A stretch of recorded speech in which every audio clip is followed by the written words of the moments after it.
Game 37, Leafs Sens. The Toronto Maple Leafs says Biz Nasty put on Twitter. Still own Ontario, at least for tonight, with a big win over the Ottawa Senators. Weird game. Not much defense was being played here tonight by either team, as a matter of fact. Not much goaltending going on for the Ottawa Senators, and the Toronto Maple Leafs finally took advantage of that one. So there's a lot of positives from tonight's game if you are the Toronto Maple Leafs, if you are a Toronto Maple Leafs fan. And honestly, there's a lot to be happy about. On the defensive side of the puck, there's some stuff to look at and say, what the fuck? The William Nylander injury is obviously another concerning factor for this game here tonight.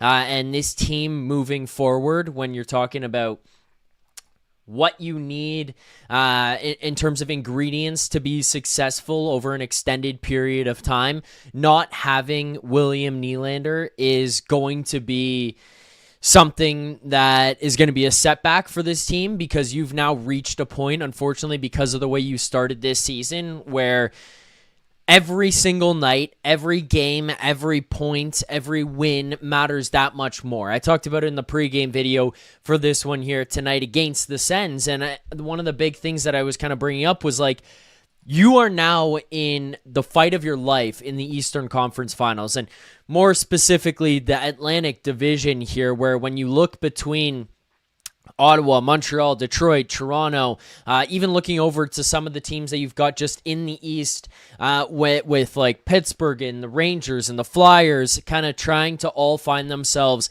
into a wild card position, or just make sure they're in the playoff spot, whether they're bouncing between a Central or an Atlantic Division spot or a wild card. Points are extremely tight across the board. Like, points are extremely tight. So every single night, every chance you can get to get 2 points and take points away from an Atlantic Division or Eastern Conference opponent, you have to do it. Like, you have to be prepared to come in there, start on time, close out a game, and get yourself 2 points, but also take away 2 points from the other team, because that's a 4-point game against the Ottawa Senators tonight for the Toronto Maple Leafs. And that's a positive night, no matter how you want to shake it. Other positives in this one, power play opens up strong. Steve Sullivan gets brought up from the Toronto Marlies. Again, I brought this one up earlier in the day. I was talking about, like, how weird is it that you bring up an AHL assistant coach to be your assistant coach on the bench? Now, obviously, Steve Sullivan, longtime NHL player, there's going to be some familiarity between Craig Berube and Steve Sullivan and Brad Treliving, who's been around the game for a long time, and a guy that they brought in and are familiar with from training camp days, preseason days, in Steve Sullivan, the guy who's running the power play there. Okay, it's a little bit easier for you to have him jump up. But the thing that I thought was kind of funny with the Steve Sullivan connection was where you were when you just talked about in your 2 separate interviews that were 2 of the strangest interviews of all time, when Brad Treliving said Lalonde's going to run it, and then Berube said the staff's going to run it, and then he checked it back and said, actually, Newsy's going to run the meetings, the staff is going to make the decisions, and then after one game of the staff making the decisions, Newsy running the meetings / Newsy running the power play, Steve Sullivan is brought up.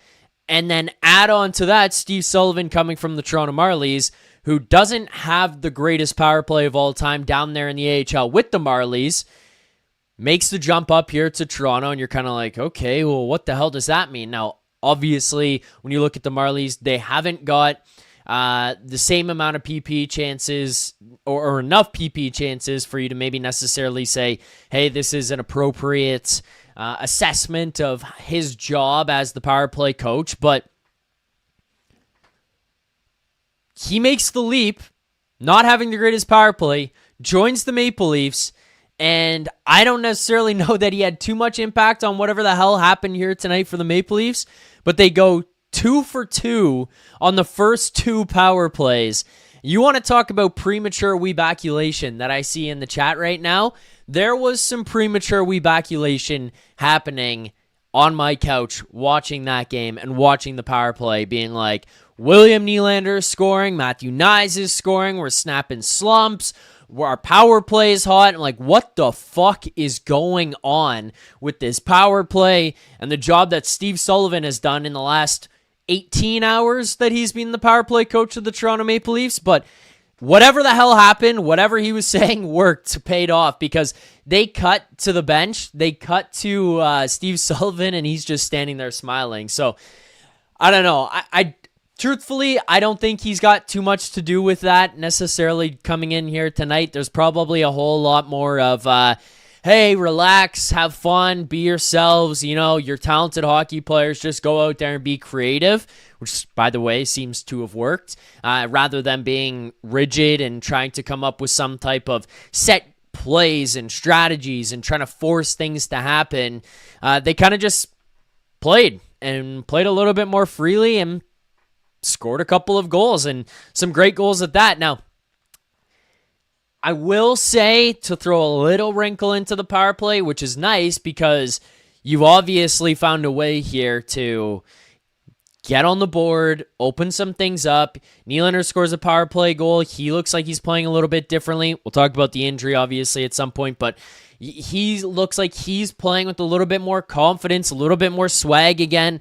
Auston Matthews opens things up. He looks like he's starting to step back. He doesn't score the power play goal, obviously, but he looks like he's starting to get himself back in the right direction. 9 shots on goal here tonight. Hits the post on the empty netter at the end.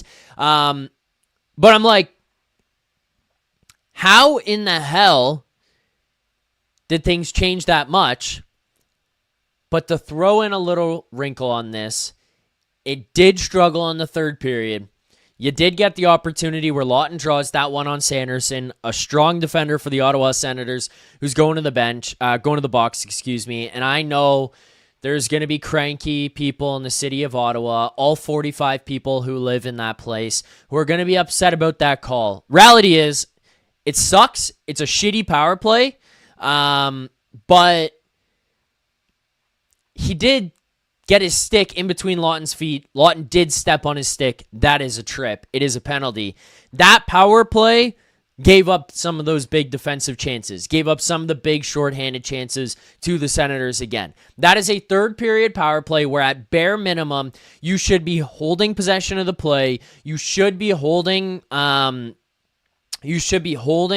at least momentum at that point, because you've got an extra man. You've got an opportunity here where if you're not going to shoot or try to extend your lead, you could at least pass the puck around the offensive zone and just play keep away from the Senators for 2 consecutive minutes to drain the clock down. Like, that's something you could do. I would say probably don't, but you could. And yet they gave the Senators a few different chances. A few different looks. There was one that was just a deflection in front. Woll never really seemed to see it, but ultimately doesn't end up going in. The Sens don't capitalize, but those are some scary moments from the Maple Leafs power play there when I'm looking going, oh fuck, this one can't go this way. You don't want to see that happen. And then there were a couple where it was just some bad decisions, some bad reads, some bad passes, or not recovering on pucks that I think could have been recovered on, that I ultimately look at and think, you clean those areas of your game up, you clean those aspects up, you're going to end up much more comfortable in these games, I should say. Like, much more comfortable, because you're kind of throwing away some opportunities. And again, I'm well aware that they scored earlier on the power plays. They went 2 for 2, but if you can clean that up and have those power plays kind of transfer over through the second period and the third period, those are moments that you can look at and say, hey, we're sending a dangerous unit onto the ice, and not just kind of hoping, hey, those, like, let's hope those weren't one-offs. Let's hope this is something sustained. Let's hope that we found something. So that's what I think, like, look at with the power play and say, I want that to be something that's extended out. I want that to be something they can build off of what they did in the first period, to be something what they can do in the second and the third periods going forward, and then through a full 60 minutes as you move on. So the power play, much better start. 2 for 2 in the first period to open things up. I mean, ultimately, if that's the way things are going to start off, you can't be too upset about that. And, ultimately, you go 2 for 3 on the night. But it's just wanting to point out that third power play, the one in the third period, was just a little bit nerve-wracking because it felt like at moments that you could start to get to a point where it's like, okay, are you going to revert to your old power play? Are you going to give up these chances that are going to cost you? They didn't. They didn't give that up, but they did give a chance. That's what I want to caution. Mobius, strip. PP in third was atrocious. That's what I'm trying to say. There's some people here who just have zero interest in having any type of discourse about things not being perfect. We have to just talk about the most perfect of situations here. We got super chats that are coming in. We got comments that are coming in. Reminder, proceeds from our super chat do go to Sick Kids Charity, Canada's #1 research-intensive children's hospital, #3 in North America. You want your question, your comment, your concern read on the show here tonight. Click that little $ button that you see. Type in your message. Select the amount of money that you want to send. Click send, and I will read every single one that comes in here on the post-game show tonight. I will answer the questions. I will talk about them no matter what they are. They will be read. They will be answered. They will be discussed. So send in your super chats. Proceeds from your super chats go to Sick Kids Charity. I want to hit 500. I was going to say $500 on this one. I think that might be a lot to ask about from you guys. Let's hit at minimum here $200. That's my goal for tonight on the super chats. Reminder, proceeds from the super chats go to Sick Kids Charity, not me. 200, that's my goal here. But let's get to some of these super chats that came in because I see some people having some differing thoughts on this one here tonight and people getting mad at me on this. Castro says, I'm sick and tired of you complaining after a win. Shake my fucking head. Castro, thank you for the super chat. I'm sick and tired of people not accepting the fact that it's a win. It's a good win. You can be happy about it. You've won 2 in a row. You've started to build on something, and offense is starting to go here. The big boys are stepping up and contributing. The power play got going, but there are things you can point to and say those things need to be better. When you start the season the way you did through 35 games, you open yourself up to criticism. When you go into game 37 and you're second last in the Eastern Conference, you open yourself up to criticism. And you open yourself up to having the post-game show come on and say, these were great, that was great, I really like that, I didn't like this, this needs to be better, this needs to be more consistent, this is something to build off of, this is something not to build off of. Those things are allowed. So Castro, I'm sick and tired of you having Mr. Participation Trophy attitude and wanting to hold hands and sing Ring Around the Rosie. How about that? Shake my fucking head, Castro. More super chats. Rick Robitaille just sends in $2 and Canadian flag. Thank you for the super chat there, Rick. Maxentius Decimus sends in. Ron Jeremy chased Ullmark to the locker room. Yes. I mean, in the Sens' defense, that is something they've struggled with all season is goaltending. And paying a goaltender who cannot seem to stop pucks after getting chased here tonight. Linus Ullmark is in dead last in the NHL in goals saved above expected. Is something minus 11 point something was the number that Linus Ullmark, I don't have it right in front of me, had after he got pulled here tonight, just surpassing Jordan Binnington, who's at like minus 9 goals saved above expected. So tough night for Linus Ullmark and the Ottawa Senators, but a good job by the Toronto Maple Leafs for not making his night easy and capitalizing on the opportunities. Maxentius Decimus with the super chat. Shout out to Wilfred Witzke, Supreme Lurker, and Robert Smith, the OG Leafs Nation during the game, homies. Yeah, just a quick point out, there's over 500 people watching the show here right now. If you haven't already, hit that like button, subscribe here to the channel, Leafs Nation 401 right here on YouTube. Appreciate everybody who's watching right now, who's commenting, sending super chats. In about 5-10 minutes, once I get through some more of these super chats, get some more thoughts off my chest, some more things I have to say, I'm going to open up the call line. We've got the Zoom set up. You guys can click on the link once I pin it in the chat. Call in, give me your takes, tell me how you feel about the team, the game here tonight. I want to hear everything. I want to know how Leafs Nation feels about the Toronto Maple Leafs through 37 games, and specifically about this win against the Ottawa Senators here tonight. So I will open up the call lines. For those who are new and don't know, you can call into the show. You want to yell and scream, you want to be happy, you want to ask questions, whatever, you can call into the show. The link will open up here shortly, but more super chats to get to in the meantime. This one comes in a massive one, $20 super chat comes in from Robert Betts. Robert says, at least the boys stuck up for themselves. We need more Billy Smith goalies in the league. That guy was afraid of nothing, stuck up for himself and fought anybody. Miss those days. That was one of the things that I noticed tonight from the Leafs. I think it was mainly driven by, your Scott Laughtons. It was driven by Jake McCabe, Dakota Joshua, Chris Tanev. They were some of the main drivers, but Nick Waugh was heavily involved in it. Bobby McMahon wasn't afraid of it. OEL was pretty in the mix with it.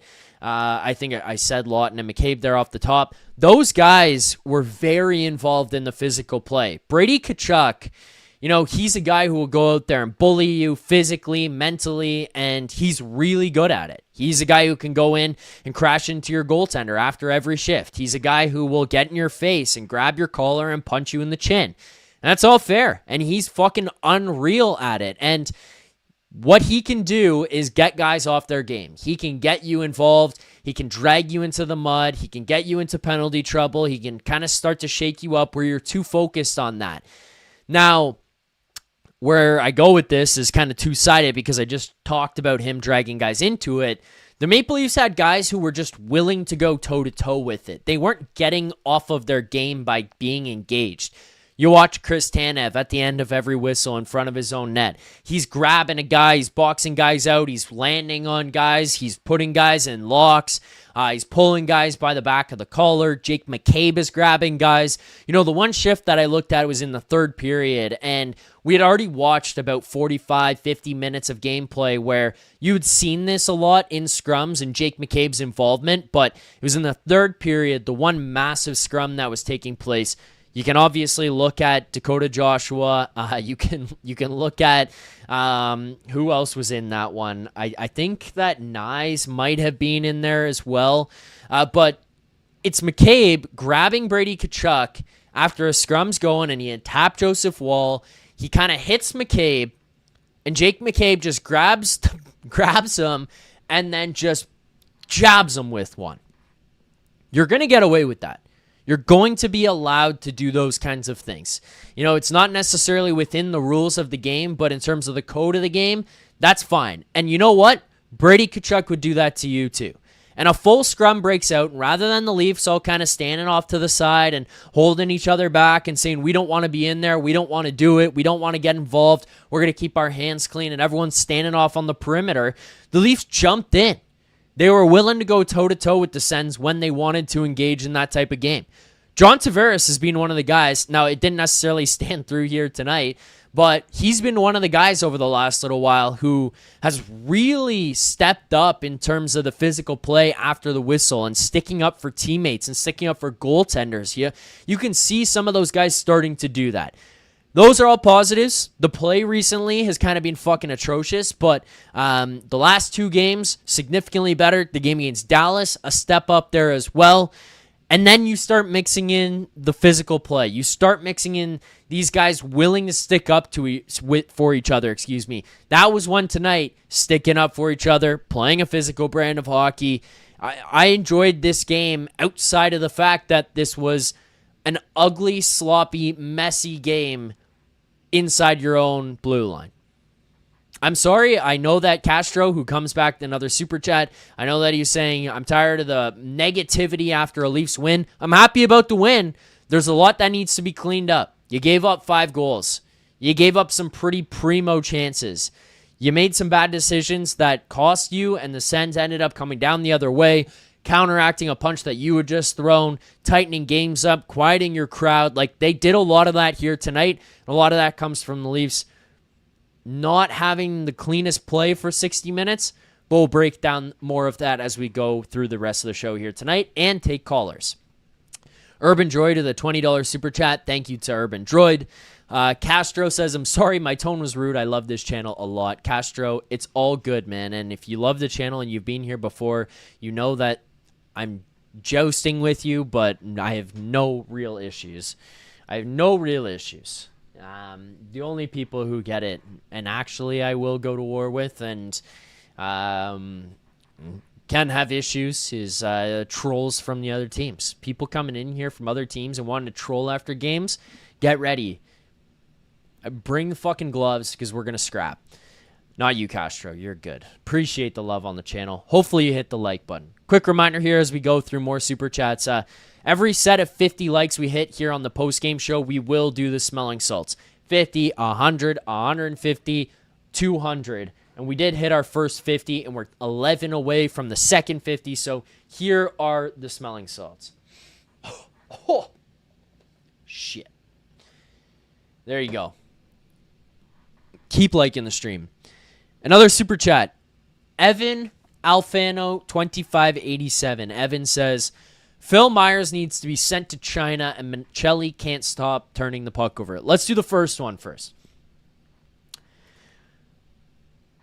Phil Myers had some good games last season and stepped up in relief of injuries or sickness, or when guys needed a break because gameplay had just kind of backlogged too much and it had been too much in a row. Guys are older. You need a little bit of a rest period to get you through some stuff. He stepped in some of those situations, and he looked pretty good. Stepping in and having to battle for his life or his job or whatever you want to call it, Phil Myers seemed to rise to the occasion. I don't know if that was just a mirage. I don't know if he's lost confidence from last season to this season. I don't know if he's dealing with an injury, but Phil Myers is really, really, really struggling right now. And to the point where I'm just willing to deem Phil Myers not an NHL defenseman. I don't think it's just me with that opinion. I don't think I'm the only person in Leafs media or hockey media in general who is going to have that opinion. I don't think I'm the only person in Leafs Nation who's going to have that opinion. So, Evan, sent to China, I don't know about that, but the Marlies or the press box, I'm with you, because two-parter. One, he seems to struggle when he's in the bottom pairing, when he's playing with Benoit, when he's playing with OEL, whatever it is that he's getting matched up with, and whoever it is that he's getting matched up against. But you put Phil Myers with Morgan Rielly, and it is a recipe for fucking disaster. Now, the one part of what I'm going to say, I'll break down separately in a moment, but you look at that second period and the start that they had, that can't happen. That is unacceptable. And if you don't get given a couple of gifts to get yourselves back on the right track here by Linus Ullmark at the other end of the ice, that whole game could have been flipped on its head 18 seconds into the second period. You open the game 2-0. You go 2 for 2 on the power plays to start the game. And then with about 2 minutes left, you give up one to Nick Cousins. Not the best goal to give up. Not the best timing to give up the goal. How often we talk about the first and the last minutes of games or of periods, that is, you don't want to give up those chances. You don't want to give up those goals and kind of give the other team momentum. You know, you open a period, you open a game, and the other team scores, right away you can be on your heels. Your fans can be on their heels. And then the other team, if you're away, their fans are just into it a million times more. Or their bench, if they're at home or on the road, they start to look around and go, let's go. We fucking got this tonight. We got the energy. We got the jump. We got the legs. We're going to take it to them. Obviously, the Leafs open the scoring here tonight, but the other side of the coin is going into intermissions. You close out a period. I usually say the last minute. I'm willing to stretch it out because it was just over 2 here tonight. You can look at that and say that can be eliminated, but okay, it is what it is. They score. You go into the locker room, and there's probably a sense of, fuck, okay, they've cut the lead. It's cut in half. The Sens are saying, hey, we're right back into this thing. Going into the first intermission down 2 feels a whole lot different than going down 1 and quieting an entire building before you go to the intermission. You're going to come out into the second period. Half of Scotiabank Arena's not going to be full because everyone's at the concessions, lined up for 10 years, taking pisses, buying $30 beers. That's where everyone is before they get back to their seats to start the period, and then they're not there until 5 minutes in. So if they come out with some jump after just scoring 2 minutes, with 2 minutes left in the first period, they're going to be ready to go. You come out and you put Phil Myers and Morgan Rielly on the fucking ice to open the period when they're already not very good together. They shouldn't be paired together in general. And one of the guys probably actually shouldn't even be on the ice in an NHL game, let alone for the Toronto Maple Leafs. You open the period with your worst defensive defenseman and Phil Myers, your worst defenseman. Morgan Rielly and Phil Myers go out there. You give up a stretch pass down the middle to Ridley Gregg, who beats Phil Myers, outmuscles Phil Myers, which is atrocious as it stands because Phil Myers is significantly bigger, has a much longer stick, but he loses body positioning. He loses the foot race. And then as he's trying to take down Ridley Gregg, he ends up drawing a penalty, not even fully absolving the scoring chance. And then, on top of it, initiating the own contact with Joseph Woll. Phil Myers is the one who crashes into Joseph Woll and pushes the puck into the net. That is how you open the period. If it wasn't a goal, it was a penalty, of which Ottawa then starts the period with momentum again. Instead, it's a goal, it's tied 2-2, and you're all sitting around going, what the fuck just happened? Half the arena is in the pisser hearing Joe Bowen's voice announcing that there's a goal being scored. 18 seconds into the second period. Phil Myers should not be playing for the Toronto Maple Leafs. There's a lot of positive here tonight. And I know there's probably people in the chat right now who are looking at this and saying, oh, here we go. Glass half empty. Look at this negative Nelly. I'm not trying to do that. Phil Myers is not an NHL fucking defenseman, and you're watching a guy who could have blown this one here tonight. Can't happen, man. Cannot happen. I can't believe that after the way that second period started, we saw Phil Myers on the ice as much as we did down the stretch. This isn't a personal attack on Phil Myers. I'm sorry if he's going to see this or whatever, but the guy struggled for 37 games here now. Obviously hasn't played all 37, but hasn't found a way to put it together. Can't put it together. Can't gain confidence. Is just kind of floating, lost right now. He's obviously trying, but it's just nothing is connecting. And then you put the guy with Morgan fucking Rielly. And that's how you start the second period. Some of these decisions that are being made by staff or whatever it is to decide Myers is playing and then playing with Rielly and then he's opening the second period, there are mind-boggling decisions being made at times by these guys. But that's how you open up the second period. Second part of the super chat, Evan says Phil Myers... Michelli can't stop turning the puck over.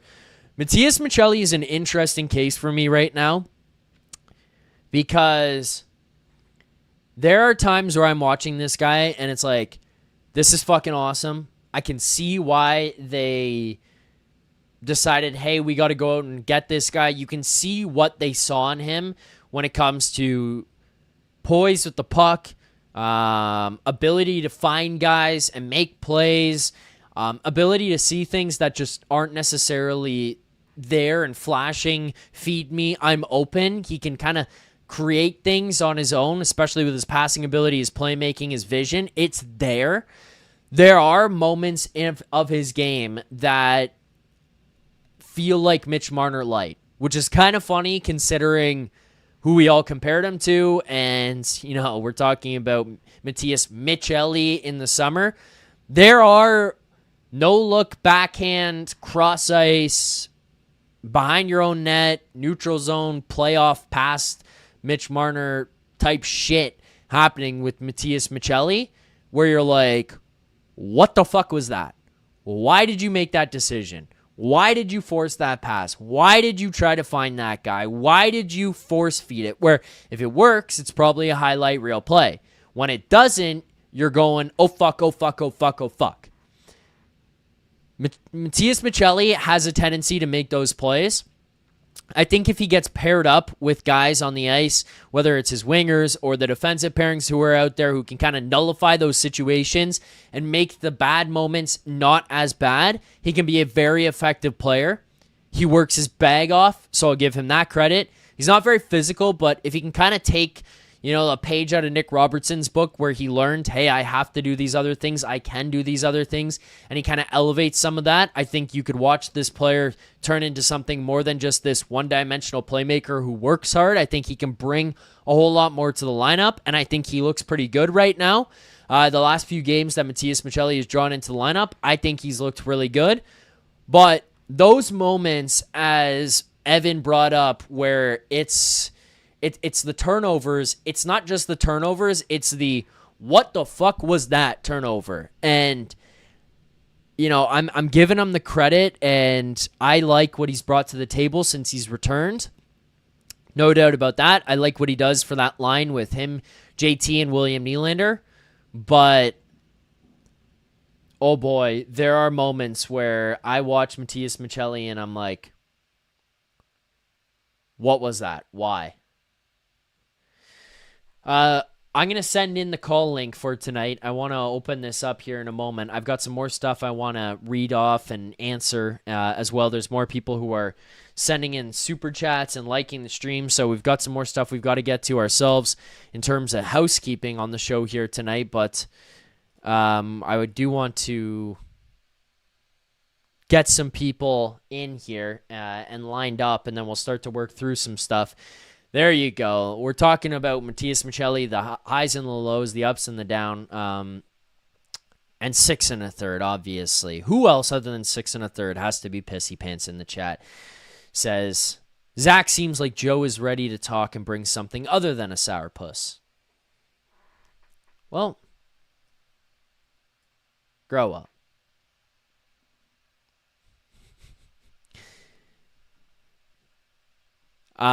More super chats here. More super chats to read before we get to the smelling salts and our callers. This one comes in from R. Cridland. R. Cridland says, happy holidays from the Cridland family. Sends in a $20 super chat there. Proceeds from the super chats do go to Sick Kids Charity. Remember that, ladies and gentlemen. So thank you as we near $100 in donations here on the postgame show. Rick Robitaille, fuck right now. Rick, thank you for the super chat. I don't know what that means. Also sends a super chat with popcorn. And then Rick also sends a super chat with thanks for the good news. Rick, you're welcome. I got no fucking clue what you're talking about, brother. I'm sorry. More things to talk about here on tonight's postgame. I want to get to callers that we've got. Just quickly, we did hit 100 likes here. We've surpassed 100 likes, actually. So here are the smelling salts for hitting 100 likes on the postgame. And I know that we've got callers waiting, so we will get to those in 1 second. But here's the smelling salts. Oh, there you go. 100 likes. Let's get those numbers up. I want 150. Joe, the link is pinned in the chat if you want to call in. Just quickly here. Another super chat. Tom Robbins. Sorry, not Robinson. Massive super chatter here on the channel. Tom says, although a win that they needed in regulation seemed, though, regardless of the lead, it was very much, oh shit, we better not screw this up. It did feel that way, although I would say the style or the way they played felt much less scared to lose and far more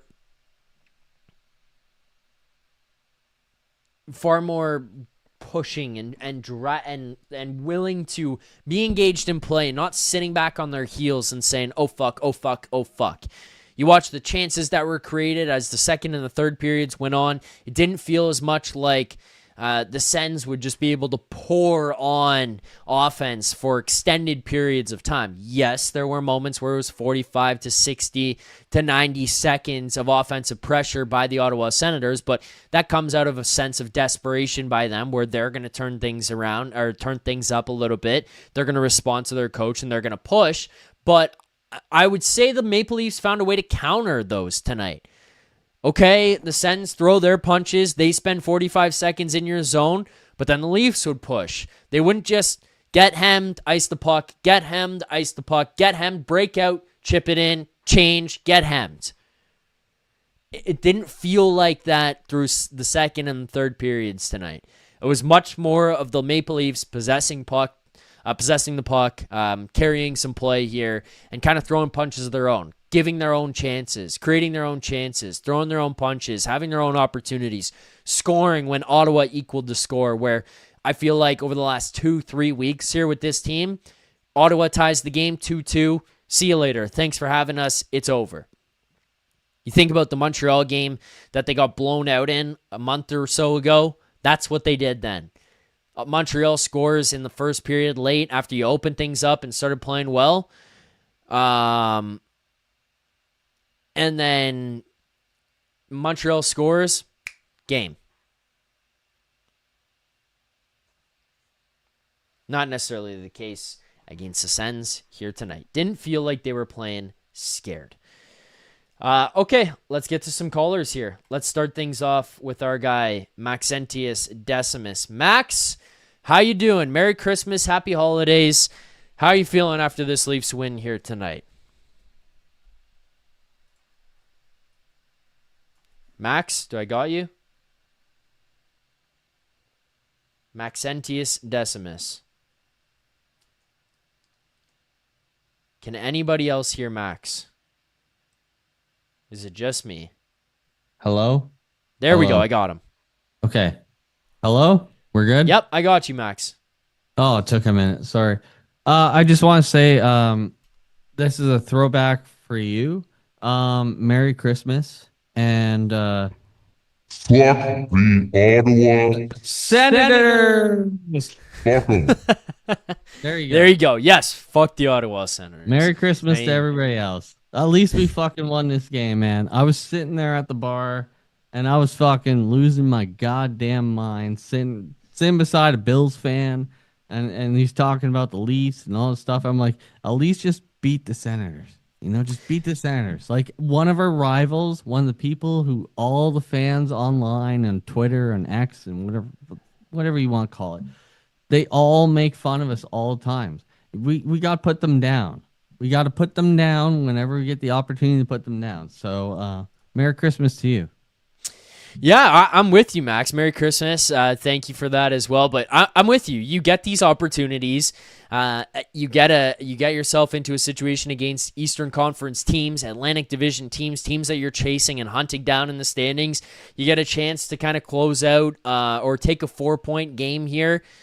You have to take advantage of these situations. At home, coming off a Christmas break, Ottawa, I mean, it's not like they have the most travel to do. They're going from Ottawa to Toronto, but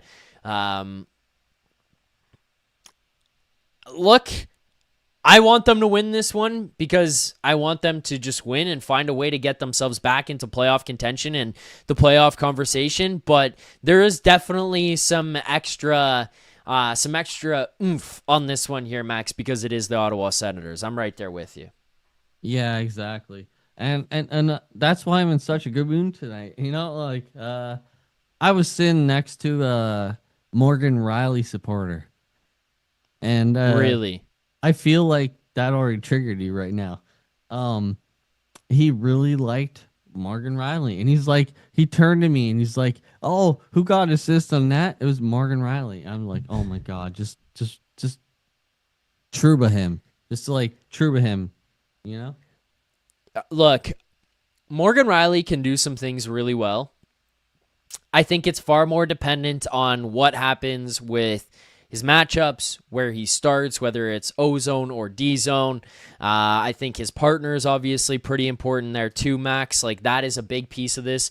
Hence why I think somebody like Phil Myers is just the complete wrong person to be playing alongside. Just the complete wrong person to be playing alongside Morgan Rielly. Like, you talk about the way that these guys match up and what they can do positively or negatively, either one of them. They don't really complement each other very well, Max. But Morgan Rielly has been playing better offensively in general, especially 5v5. I would say power play's not really been there, but he can contribute offensively every now and then. I'll give him that credit. Yeah, exactly. And I want to say one thing about Myers. You brought up Myers, and like everyone knows Myers. Why are we not playing Villeneuve? Well, yeah, I mean, I don't know. I think part of the problem with a guy like Villeneuve is you don't know what he'll be at the NHL level, and maybe they're trying to just continue to give him some opportunity to develop. I think if the season is in the shitter, yeah, that's when you start to give the guy the more NHL chances. But my counter, Max, would more so be, okay, if it's not Villeneuve, which I think would work if you are, further down the line, you're trying to figure out what you've got with the kids and who can maybe step up next season and that kind of stuff, and you're not really in the fight anymore trying to get back into playoff positioning. Why is a guy like Thrun not playing? Unless something's happening with Simone Benoit, why is Simone Benoit not playing? And I know that Myers is a right shot, but he's not very good. Like, flat out, he's just not very good. He had good games last season in general over a bigger body of work, over a larger sample size. Max, the bigger conversation here is that Phil Myers should not be playing. It's unfortunate, and I know he's working his bag off, but he should not be playing. He's just not very good. So, Villeneuve, sure, but I even look to the more immediate, and I look at Simone Benoit, and I look at Henry Thrun, and just kind of wonder, why can those guys not find their way into the lineup? Can't they play? Can I take it for a second and say go ahead, man? I watched the Canadian World Juniors for the past 2 games. Yep. And first of all, Perek looks kind of like Quinn Hughes. He really does. He looks kind of like Quinn Hughes, like not the best on defense, but like, oh my God, he's Quinn Hughes on offense. And the other thing, the main thing that I want to focus on for the Leafs conversation is Ben Danforth looks great. And I am so afraid that they're going to trade this guy away just to prop up this fucking Matthews team.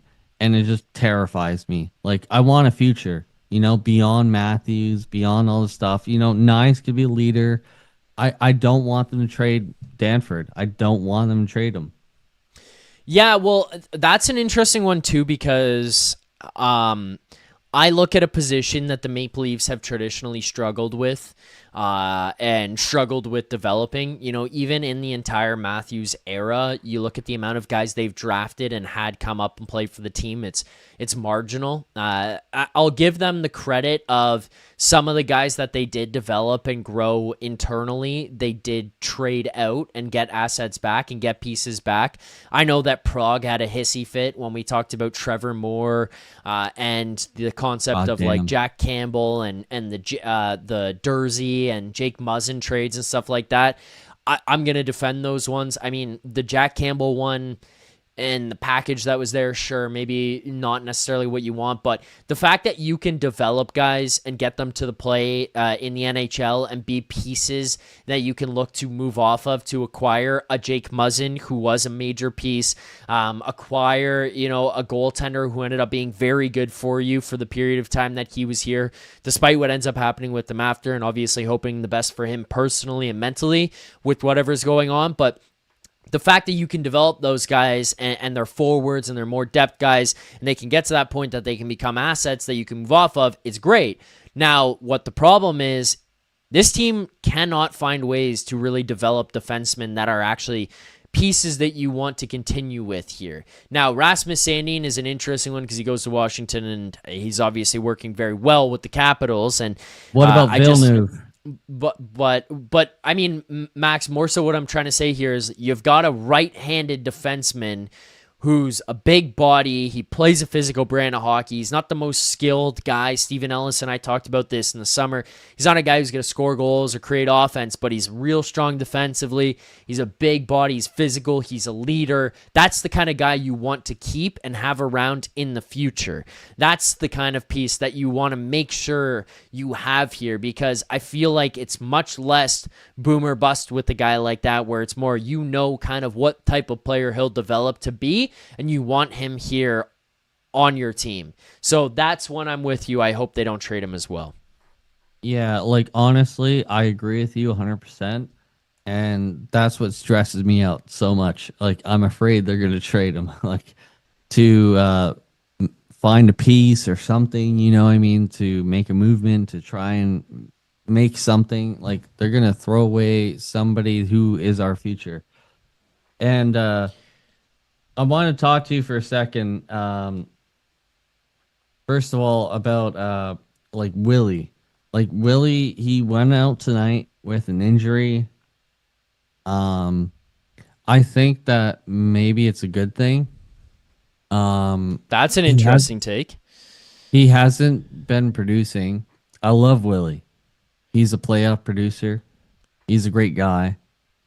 I love Willie. This is not a slight on Willie, but I think that maybe if he eats some popcorn, looking in the fucking seats up there. Wait, Max, he's had 2 games in a row where he scored. He had 2 goals and some points last game against Pittsburgh, and he opened the scoring here tonight. And how many games before that before he scored? Yeah, he was on a slump, but the point is he broke out of it. William Nylander of all this, I'll disagree with you on this one. William Nylander of all guys is the guy who, when he starts getting hot and he gets out of a slump, he'll go on a tear. This is the worst possible timing, I think, for this to happen. If this was to happen, Max, I would have rather this happened 2 weeks ago, 3 weeks ago, when he was really in that slump, when he looked depressed, like he looked like he couldn't figure anything out. I'm standing on business on this one here, Max. I strongly disagree with you. This is the time where he gets cooking. You're watching the guy come back from holiday. He went in, scores 2 goals before the break, comes back, scores right away. And I'm opposed to this one here, Max. I understand your perspective, but I disagree. I think that much like when Mitch Marner or Matthews was out of the lineup, the rest of them stood up and performed. And what I'm saying is, with William Nylander, he has not been scoring at the level that we expect him to. So some time away is going to be a good thing for him. I disagree, Max. I disagree. I think time away this is not the time. He just starts heating back up again. This is the absolute last time you want him going out. I just am so opposed to that thought here right now, Max. I can't agree with that one at all. I get what you were saying if it was 2 weeks ago or a week ago before this happened, but he's the one guy that I look at more than anybody on this Leafs roster and say the second he starts picking things up, he could go on a tear. And by the way, I mean, we're talking about a guy saying he hasn't scored at the pace. He just went on an all-time slump over the last little while. He's still on pace for 97 points this year. And he just went on a freezer of all freezers. I disagree with you, Max. I just really disagree with you. I understand. I totally understand. And when I said that, I understand that people will disagree with me, and that's fine. But then, what about 34 then? Well, I mean, he scored here tonight as well. I thought he started playing much better here for I would say, relative standards. Big picture, Max, I mean, for the Matthews conversation, we've had this before on the show, and this year especially more than anything else with Auston Matthews, where we talk about, is it time for him to rest? Is a rest going to do anything? Does he need surgery? That one I don't know, but I have a problem with the timing of this conversation here, Max, because I thought this was one of Matthews' better games. He finishes with a goal and 2 assists. He's the first star of the game. Walks away from this one with 9 shots on goal. I think he had 7 in the second period. I don't know. I disagree here, Max, after this game. Like, big picture, sure, maybe, but not in this Yeah, one. sure. Like, I understand, like, you disagree, and I honestly agree with your disagreement. Like I agree with you. I'm just posting the thoughts to the Leafs Nation, shall we say. Yeah, fair enough. You understand what I'm saying. Yeah, that one I get, like, big picture conversation. I mean, I understand where you're coming from, but this was a game to me where I looked at Matthews and started to think there was a lot more moments in this game that he looked more like the Auston Matthews of old. He was taking one-timers. He was getting himself into the front of the net. He was going in there and willing to battle with the defenseman in front of the net. He was getting rebounds. He was out-muscling guys. Some of the shots weren't necessarily pinpoint accurate like you'd like. You look at the Nick Cousins goal that was scored, actually. He had a chance there on a semi-B way to make it 3-0. Instead, it goes down the other way, and the Sens score, and they make that one 2-1. That's a goal from Auston Matthews in, 2 years ago, 3 years ago, where he either comes in and he puts that one tit, or he fakes the shot, takes it to the backhand and tucks it around all mark. Like, those are goals. But, I mean, when you talk about this guy being basically falling off a cliff for most of what this season was, and even where he was at last year with, the back injury that it seemed like he was dealing with when he was going to Germany, this game tonight and a couple of the games he's had this season have looked a whole lot better. And I mean, even Dallas, Pittsburgh, and this one, he started to look more like the Auston Matthews of old. Yeah, I agree with you. I just think that, I don't wish it, but like, if Willie was out for 2-3 games, I think he'd be even better. You know what I mean? He'd be back on that 100-game score. Like, he just that's my opinion, and you don't have to respond to that. I'm just saying that was my opinion. The last thing I want to say is that I have watched Michelli. I have seen him live multiple times, and I've looked at him, and I do not like him. I really do not like Michelli. I would rather Max Domi, like Prague, come over here and tell me how Max Domi is better. Yes, I agree. That's the one player that I really want out of this team. Yeah, he's an acquired taste. He's not a guy that I really want out of here. I think if he can play more like what he did tonight, and he can kind of play what he did, build off of what he did against Dallas and Pittsburgh, where I thought he looked much better in those games, then you might have something. If you can tighten things up defensively as a team, as a unit, I think that you can get some more out of him. I think offensively, he can bring a lot to the table. On the defensive side of the puck, not the greatest, but I will, I understand what you're saying. He's an acquired taste. Like Brussels sprouts. Some people like it. Some people absolutely fucking hate it and think it tastes like dirt. I get it, Max. I'm not going to battle with you against that one too much. Yeah, I'm not trying to fight you. I think that, I've had ups and downs with Matias Michelli, but I think that him here tonight, he played well. He just has those what the fuck moments. That's my only issue. Yeah, no worries. I want to move on to the next caller, and Okay. I want to leave you with one thing, if I can. Will you allow me? Go ahead. Fuck the Ottawa. Senators! Fuck them. Thanks, Have a great Max. night. Leafs Nations. Love you. Bye. There you go. Max Entius Decimus right here on the post game. Appreciate Max. Merry Christmas to him. Happy New Year. Happy holidays. All of that. Max did say we have another caller on the line. Quickly, before we get to the next caller, likes here on the stream, 145. We need 5 more to get more smelling salts. We do have some more super chats, so I'm going to jump to some super chats quickly, or the super chat quickly. Zorika Grujic, I hope I said that right. Apologies if I didn't. Sends a super chat. LOL, my mom comes into the living room and says he's looking like a nice man in her broken English. Well, thank you. I appreciate that. Your mom says I look like a nice man. People in the chat say this guy's a fucking dickhead. So, the duality of the Leafs Nation After Dark. That's how this works. Continue to like the stream here. Subscribe to the channel Leafs Nation 401 right here on YouTube. Let's get to our next caller, Irv Blitzer. How much does it cost to call in? $0. Free to call in. Anybody and everybody can call into the post game. The link is pinned in the chat there, but we do have a caller on the line. Let's get to our guy, Mando. Mando, what's up? How you doing? Hey, Zach. I'm good. How are you? Happy holidays. Merry Christmas. Happy Hanukkah. Happy holidays. Merry Christmas. Happy Hanukkah. All of it. The whole list of it. All of it. Wishing you the best here right now. How you feeling after this Leafs win against the Sens tonight?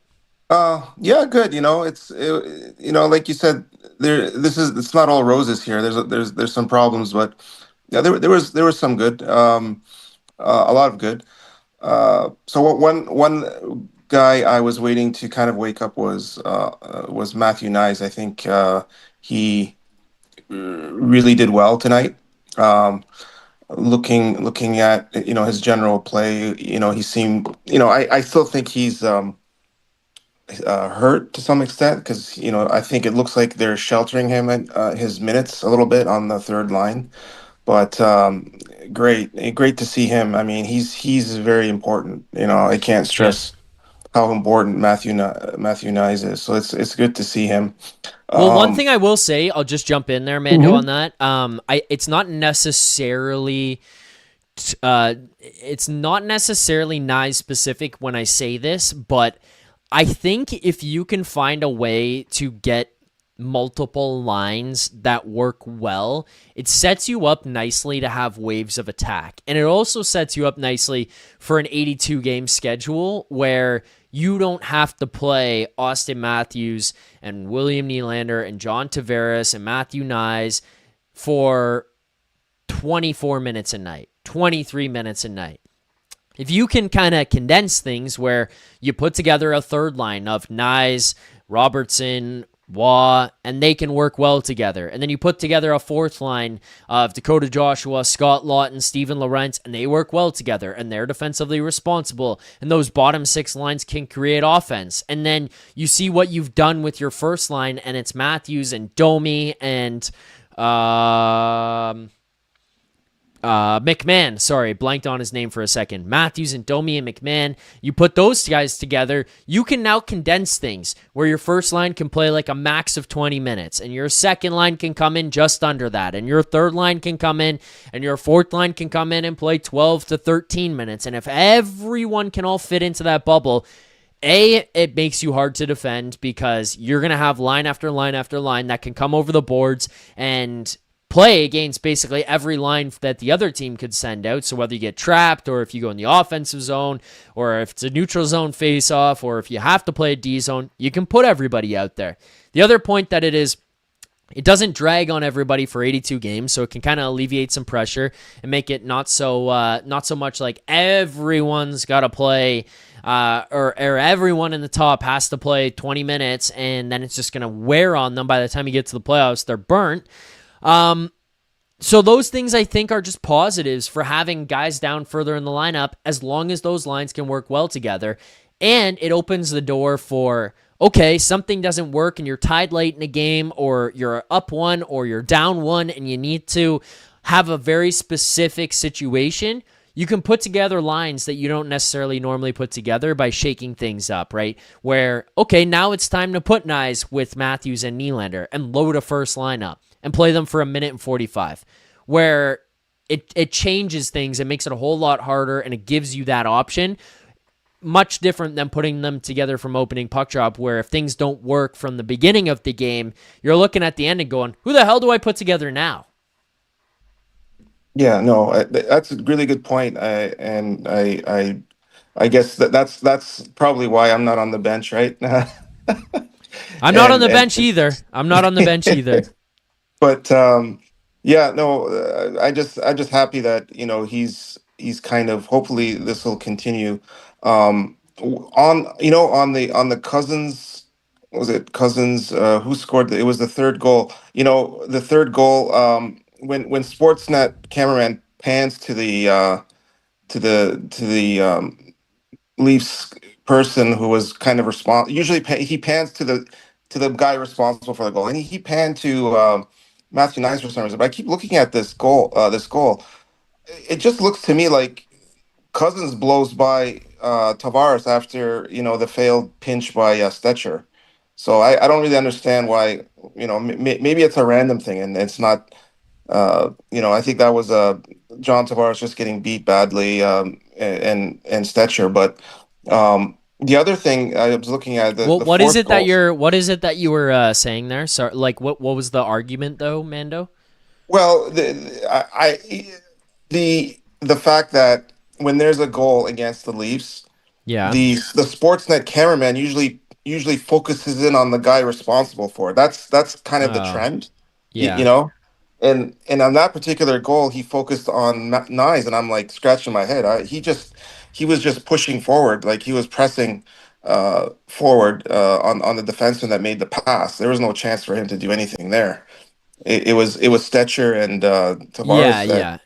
that was the culprits there on that play. Yeah, I think Um, that's fair. That was Stetcher. Let me see. I'm just trying in real time here to figure out if I can get this like up on the screen for people to see. Trying to work through that. Whoops.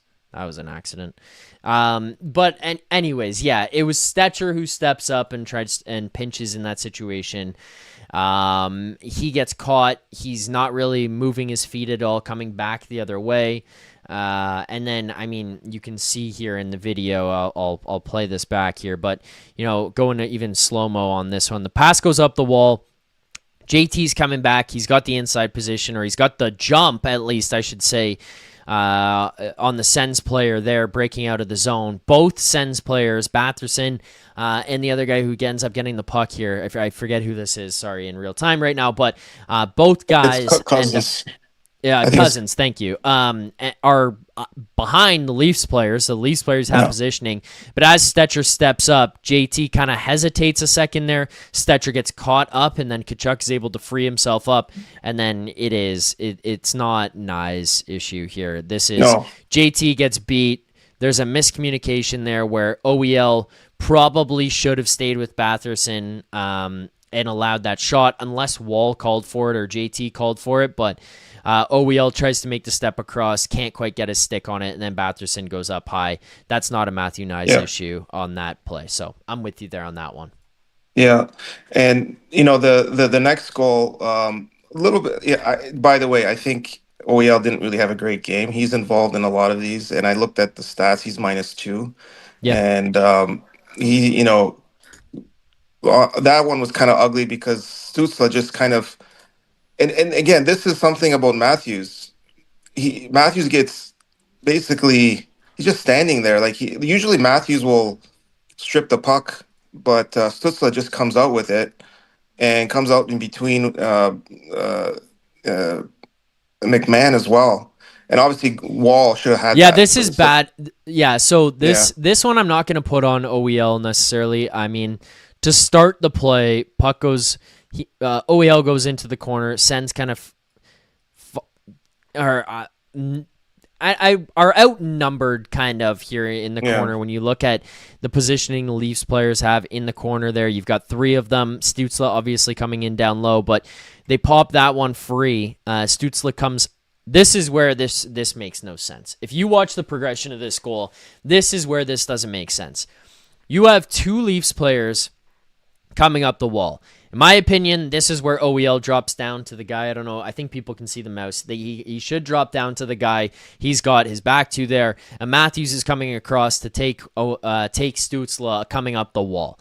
McMahon and Matthews seem to have some type of miscommunication where Matthews is like pinching off the lower side, and McMahon is coming on the upper side, but he never fully comes down to take away the upper side.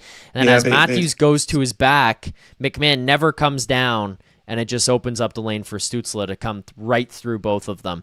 This is bad by both guys involved. Not necessarily OEL. Look right here. Matthews, in my opinion, should be coming up to go shoulder on Stützle. And McMahon, in this case, if Matthews is going to go and try to pin that down, McMahon should be realizing and trying to pinch that off, because he ends up just fishing away at the top there. His defenseman is nowhere to be found when you look at where he's defending anybody. And then Stützle walks in, and then Woll should have had this one. It hits Woll's glove. He's got a clean look at it. It ends up bouncing off his pad and into the net. Yeah. Yep. And the other thing is on this, not this particular play, but in general, a lot of people are shitting on our pal Domi today. I don't know. I'm looking to see, like, he was on the ice, but he got to spear Stützle somehow, and on that goal, he was on the ice, but he was assigned to No. I mean, I'll give him. He did not spear Stützle on this one. He goes to hit him. He goes to hit him. You can watch it right here. He goes to hit him. Yeah. Stützle's stick goes across. Max Domi's stick's over out the opposite way. He doesn't spear him, butt on him, nothing at all. Yeah. He just kind of catches the hands of Stützle. There should be no frustration with Max Domi after that. Yeah, no, but I guess I'm just he ended up with 3 points, Max Domi, but the score sheet says his plus minus is 0. So he was just unfortunately on the ice there was one play in I think the end of the second. And this is great. I hope Max continues this. He beat 2 guys in a puck battle without a stick almost. I don't know if you caught that. His stick was being tied up, but he went into the boards using his body, and he somehow the puck stayed in the offensive zone, or I just remember seeing that was, this is something I didn't really expect from not Ty. Ty is his father. Max. I have a story about the Domi family. I don't know. Let's hear it. So we grew up with Ty. Actually, I'm younger than Ty, but my brothers. I'll tell you the story. This is awesome, actually. So I'm sitting there in the car. It's a 1980 station wagon with my mom. We're watching a soccer game between my brother's school, which was my school, and Bell River, which was Ty's school, and they were both 12 years old. Now all of a sudden I see Ty Domi being dragged off the field crying, and my brother's like standing over him. And I thought there was a melee, and I thought, did you do something? He said, yeah, I took down Ty Domi. So to this day, every time we talk about hockey, he reminds us that I'm the guy who basically took down the most premier enforcer ever in hockey, or one of the premier enforcers. So yeah, we kind of knew the family. They're a great family, actually. Ty's family in this area, but I can talk about that for a long time. But anyways, we'll get back to the game. The one thing I didn't want to talk about was we talked about Myers. I think that goal. So he had two. There's 3 choices in that goal that they scored. Right, Myers could have just simply hooked them, and there would have been a penalty. You know what? That was probably the better of the 3 choices, because Toronto's PK is top 10, right? So you're going to be in pretty good shape. The other choice was hauling him down. It was Cousins, I think. It was on the breakaway. Or Greg. Hauling him down and getting a penalty shot. That's still better odds. The worst thing you can do is what he chose. He chose number 3, which was put the puck in the net. So I totally agree. Like, Myers should not be playing. Out of the 3 choices, he did the action that actually, I'm sure he didn't mean to, but the resultant was you put the puck in your own net. That was essentially, the end result of that. So, but I'll just jump in on that one. I would say, not only did he do that, but he if you're gonna take the penalty, take the penalty. Yeah. He goes in and he's kind of on him. He's all like, and doesn't break the guy up, doesn't take away his stick, doesn't take away an opportunity at a scoring Exactly, chance. yeah. Like there was nothing that he did other than grab onto Ridley Gregg, who breaks in on the breakaway. He's also what makes no sense to me when I'm watching this one in real time or watching it back. Like, you could see him sliding all the way across. I mean, before you even get to this frame, he's over here. He starts going away from the ice up the other side where the puck's over there. And then this is where, I mean, that's a beautiful pass up the middle, but right through to Ridley Gregg, who gets in between them. And then this is where it makes no sense to me. So Phil Myers is a right-handed shot. He's got his stick to go into the inside. Ridley Gregg is left-handed, okay? Let's be clear with this. Ridley Gregg is left-handed, which means Ridley Gregg is going to have to take the puck from outside where he's protecting it right now, and he's going to have to bring it in to the same side of his body that Phil Myers is on right now to shoot that puck. Otherwise, he's going one hand, in which case I would rather allow Joseph Woll to take that one-on-one on a one-handed shot and take away his opportunity to go to his forehand. Instead, what Phil Myers does is gives up that side and decides, I'm going to go around you to the other side and try to make a play on the other side of Gregg, at which point he brings it to his forehand. Phil Myers now holds him and draws him down. Gregg gets to make a play at the net, and then Phil Myers, who can't find a way to stand on his on his feet right now, goes body first into Joseph Woll and knocks the puck into the net. Like, this is a colossal fail all the way around by Myers. Yeah, everything that could have gone wrong went wrong there, and it was like you said. He could have stayed on that the side and just taken the chances with Wall, and more than likely he probably would have gotten too close and Wall would have saved it, and or had his blockers in the right position, because he was coming in, having to deal with a guy on your back and trying to score. That's even it's even hard for NHL players, I'm sure. But he did everything wrong there, unfortunately. But yeah, hopefully we may see the refi. Apparently he got the belt today. Marshall Rafai. He got the belt today with the Marlies. So Nice. maybe they gave him a look for a couple of games at least until our friend Carlo. And there's one thing I want to also, one last thing. I know I've been on a long time, but Carlo, I think everybody is like saying how bad this trade was, and I'm looking at Carlo. He was a Bruins roster, like consistent roster guy Yeah. since 2019, and the Bruins were always cup contenders, right? So and Bruins don't put on bad players. I mean, their roster people are quite exceptional. Yeah, I mean, I think people more so look at the trade and what you had to give up to get the player. It's not so much about the player himself. It's always going to be who he's tied to. Like, that's the issue when it comes to the Carlo trade more than anything else. I think Brandon Carlo is probably never going to live up to the expectations of what that trade was, and that's situational. It's unfortunate, but it is what it is. I think he's a guy who can play well for this team. He's a guy who can come into this lineup and help solidify some things if he can get back to this game that he had when he was playing for the Bruins. But I think that you have to look at him and have a realistic expectation that A, he's not going to be a 1 or a 2.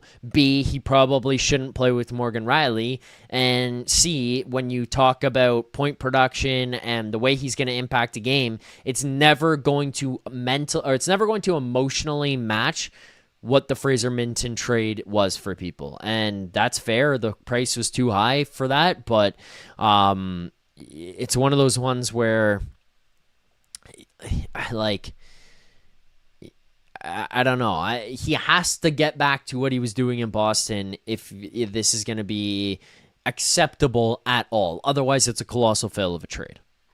Yeah, I mean, and it all points to, again, same thing with Matthews, same thing with Nyes.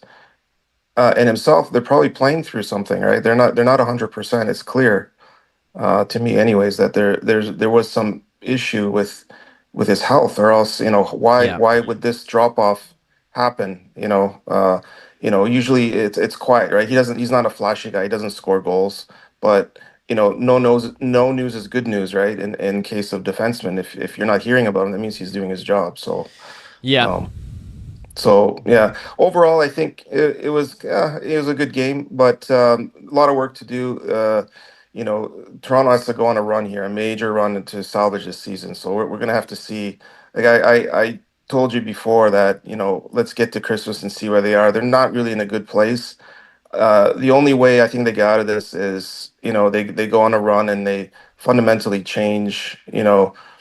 For the better, have their power play continue, having better defense habits, not like this game, because if they these type of games, the offense ended up saving them, but you may not have that opportunity if you're not playing defensively sound, right? Yep. That's going to be a problem in the long term. Yep. I'm with you. It's got to be tidied up. I did like this game here tonight, though, I will say. I mean, and they do have to go on a run, and starting that by winning 2 in a row to go into Christmas, and then coming out of Christmas with a win, I think is a positive sign as well. So I'll give it that. Mando, I think that walking away from this week with 4 points and the win over the Penguins and the win here tonight and getting your big boys going is also a positive sign. And the other thing that I was just looking at here as well is the NHL standings as of right now. If you look at where things are at after tonight's game, Mando, the Maple Leafs currently sit with 39 points, second last, or tied, I guess, for second last in the Eastern Conference as a whole, but they're 3 points behind the Florida Panthers, who have 42. They are 2 points behind the Sens right now, who only have one more win than they do. They can easily tie the Sabres, who are at 42 and just rattled off a bunch of wins as well. The Devils at 42, the Rangers at 42. You look to the Atlantic Division, they're 6 points behind the Habs and 6 points behind the Lightning. It's going to be really, really hard to catch up.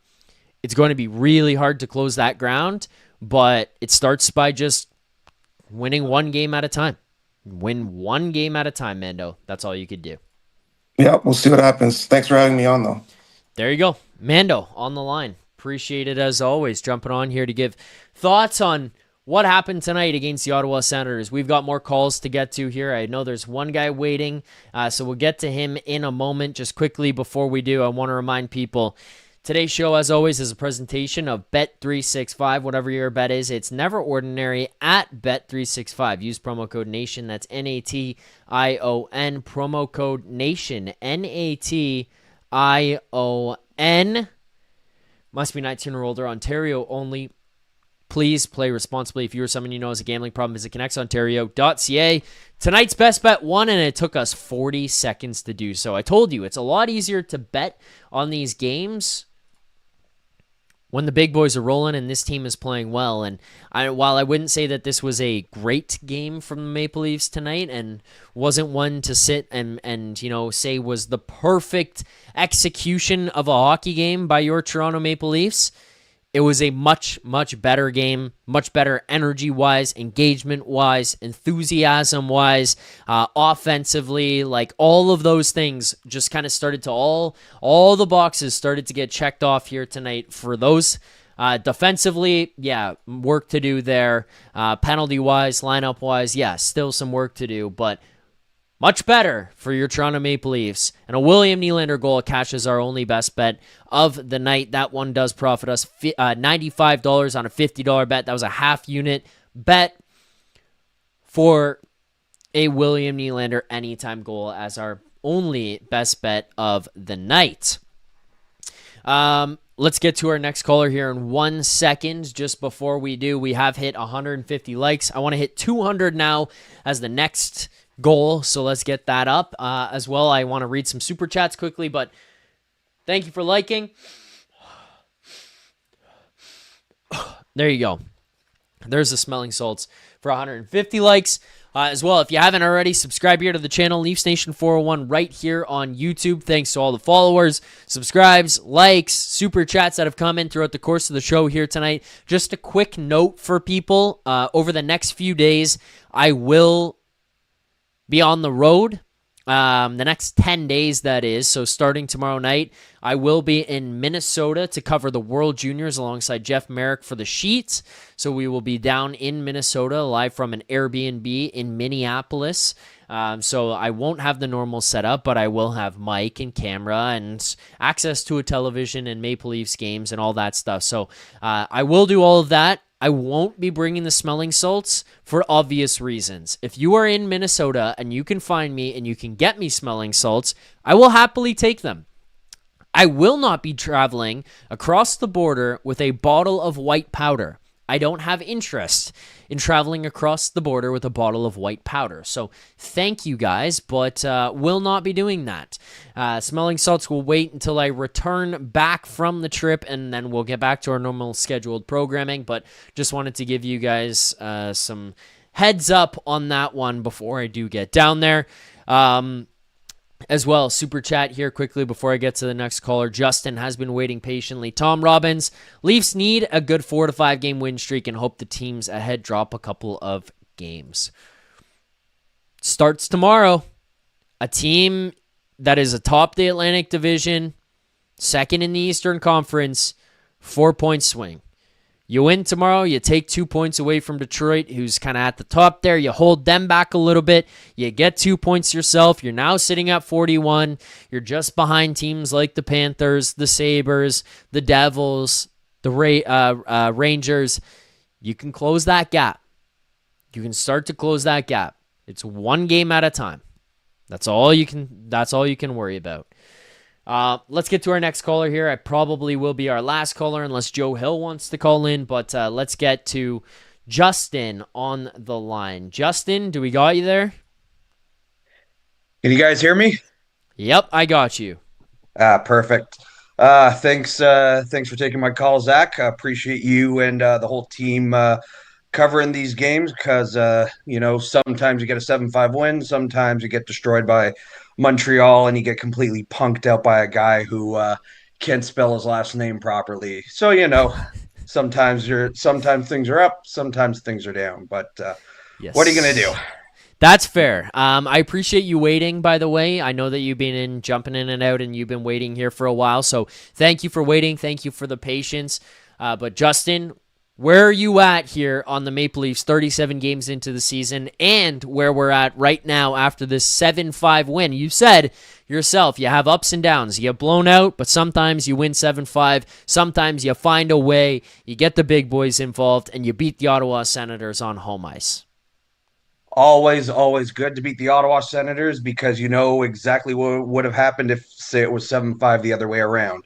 All of Twitter would be on fire right now. Sens fans would be parading up Parliament Hill and Bioward Market, waving the red and black flag of victory like they've actually accomplished something in their franchise's history that doesn't go all the way back to, 1920-something. So it's always rich whenever they're the ones beating their chest like they've actually done anything in their franchise's history against us. So always nice to remind them, who's big brother and who's little brother, because they made little brother their captain over there. So another little feather in our cap, I would say.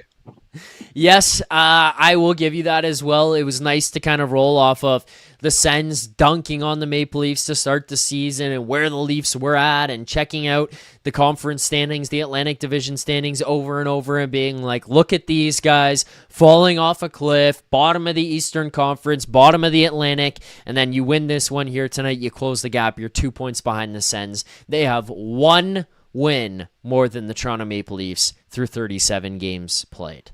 That is a good feeling, Justin. That's a good feeling. Man, do they really not make it easy on us. I've been talking a lot with my buddies. All of us, it's hard to get pumped up about these things. I've kind of renamed our group chat just Tank for the top 5 pick, and that won't be changing anytime soon Because let's be real, what do all us Leaf fans fear? We miss the playoffs. We give Boston picks 6 to 9, and then that guy Yep. becomes new age Andrew Raycroft Tukarask, new age second Yes. overall Tyler Seguin, new age ninth overall Dougie Hamilton. Take your pick. And at the time, I kind of was happy about the trade because it just came out of nowhere, and I'm like, okay, Brandon Carlo, like, no, he's not a franchise defenseman, but legit top 4, big right defenseman. No, he's not a guy who smushes people into the boards, but keep the front of the net clean so that your goalies can Yeah. make saves, and hopefully pairs well with Rielly. But all year he's been Phil Myers with 2% better everything, and it better be this foot injury he had surgery for, because oh boy, there's just it's part of the whole main ingredient of the cake going on, that is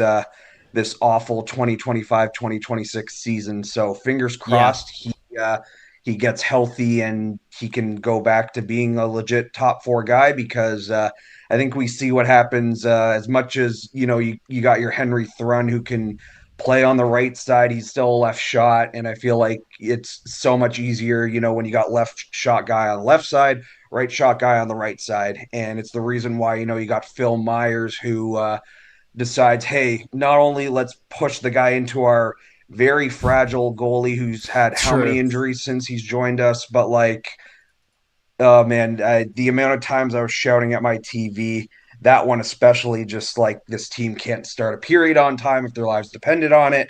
Thank God Ottawa decided, hey, that whole defense thing, yeah, let's just completely forget about that tonight. And I'll make sure I rub it into my one good buddy who's a Sens fan. We did an exchange semester about 10 years ago, and we both were like, oh, Sens fans are cool. Oh, Leaf fans are cool. But always nice to remind him, who runs the province of hockey here. So Yeah, I mean, those 2 periods as well, by the way, where they can't start on time.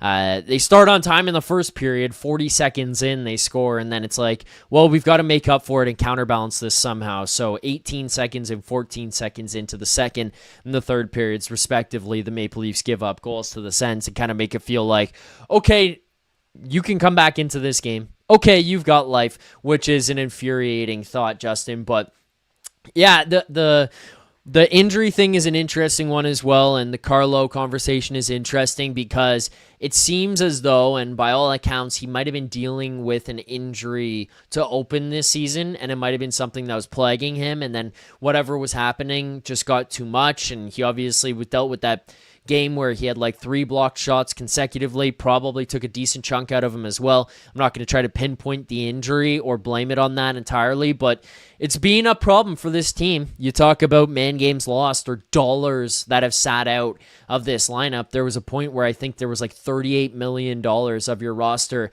that was sitting in the stands, and when your salary is in the 80 millions, that's a tough situation, because that means not just a lot of guys are out, but a lot of big boys and a lot of important guys are not playing. And that list included the likes of, Chris Tanev, Brandon Carlo, Auston Matthews, Matthew Nyes, William Nylander.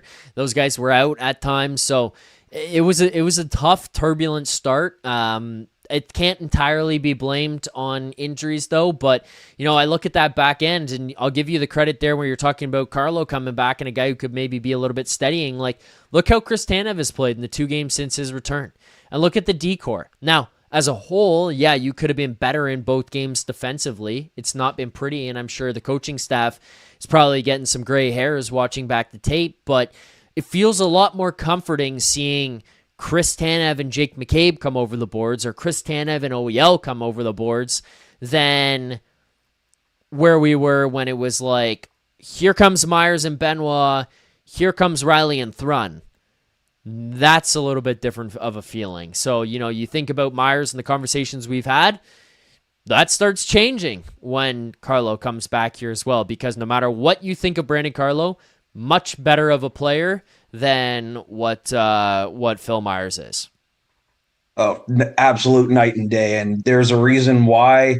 I mean, it still wasn't overpay, and it is what it is. It's complaining about spilled milk now, but realistically, like, who else was available? Like, anytime I hear the words, "Oh, the Leafs are interested in Rasmus Anderson, Nikita Zador," anything from Calgary, I don't want to hear it anymore. This isn't Yeah. 15 years ago. Brian Burke or Dave Nonis sitting in the crowd with a Flames hat on, trying to just disguise himself, and then the next day, boom, Dion Phaneuf is coming this way, and Nick Hagman plus. I think Ian White, and there's a couple other pieces going the other way. Like, Yeah. Calgary, no, it's Calgary stirring up the pot.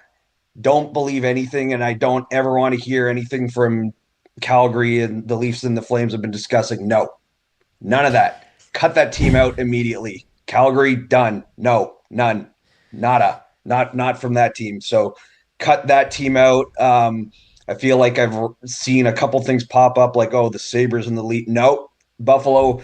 Buffalo traded Ottawa, their current second line center, who is someone I had always wished the Leafs could get in Dylan Cousins. Yeah. They gave Florida how many guys to build their empire, and I think Buffalo, where they finally put their flag down, is like, no, we're not trading with the Leafs, and I don't even blame them. I think if you do that, you may as well just contract the franchise and move them to Arizona, and bring Buffalo's history over with them. But I do kind of, I don't know if I want to sympathize with the GM, but I can only imagine how many guys have us on their no trade or no move list. How many teams have been told up above, you're not trading with Toronto because we're not giving them the piece to put them over the top. So in a way, your hands are tied. But honestly, at this point, if you could somehow find someone with speed, and I know speed's a general term, and it's like, what does that mean? Because a game like tonight, I think speed would really, really help this team, and Yep. an extra pair of hands, like, whether that's a healthy Marshall Rafai coming in on the lower end or someone higher up in the lineup. Because I feel like, when this team faces a Boston who has Zadorov, who will throw his weight around, and they have Kastelich and Tanner Jeannot, who are more than willing to drop the gloves, and you face a Montreal who has a Josh Anderson who's willing to drop the gloves, along with the Jackoff brothers who are more than happy to punch you from behind. I think, honestly, like, this team struggles a bit with that. It's a bit of an old school caveman mentality. One of the best games we had earlier in the year was against Carolina. What, Jordan Staal is going to grab you from behind? No, Carolina doesn't do that. So I think Yeah. somehow get another pair of hands in there that isn't afraid to throw them, whether that's calling up Pizzetta, even, like, just play him a couple games, and get someone who with wheels, who doesn't turn the puck over every other shift. So I would yeah. say, yeah, adding speed to your top six could be a pretty important thing here as well. And then I would also say defensively, getting a guy who can move the puck and be a facilitator is pretty important. Like, you add another guy who can do what Ekman Larson can do, that kind of stuff, that will significantly help you. Troy Stetcher, what he can do, that will really open things up, because you watch the way that this team is playing right now in the last two games, it's been a notable difference in terms of their transition game, their pace of play, the little bit of run and gun that they're kind of doing more so than they've done in the last year and a half of this team. And I think some of it's to open the big boys up, and some of it's just kind of to regain puck possession here. But it's been a notable difference, honestly, Justin. And I think if you add another piece that can move the puck well, you talk about pucks getting dumped in your corners and being able to turn them back up and kind of break out quickly and easily. That's something you can look at and be like, all right, there's another piece to add, and now all of a sudden we spend less time in our zone. Now all of a sudden we gain the opposing zone easier. We can facilitate in the offensive zone. Our forwards can go to work easier rather than having to fight and spend 30, 40 seconds trying to get pucks back just to get up the ice. So that's a piece I would for sure be with on that one, Justin, is trying to add that kind of guy to this lineup. Yeah, so again, with whatever assets that'll be, we're not paid to figure that out. So good luck, management, figuring that out. Meanwhile, hope Nylander's okay. Regroup and get ready tomorrow because you got Detroit, who you had a little bit of the classic F around and find out graph. I think they did at the beginning of the year, and look at that. Now I think you have to respect Detroit, given where both teams are in the standings. So For sure. yeah, hope they are ready there. Otherwise, though, appreciate you taking my call. You guys are running a much better ship than our blue and white team is over at Leafs Nation Network. And final thing I will say for any of the trolls in the comment section, I do see them pop up every so often, and they're not doing what I'm doing. So there's really only one way to respond to that, which is pretty much I'll take a grande caramel macchiato and a spinach feta wrap, or if you're feeling more dinner, I'll have a large bacon cheeseburger, fries, and a Coke, no ice in the Coke. All right. Take care, man. All the best. Enjoy Minnesota, and hopefully you're able to tell if Danford is worth a Colton Parayko or not.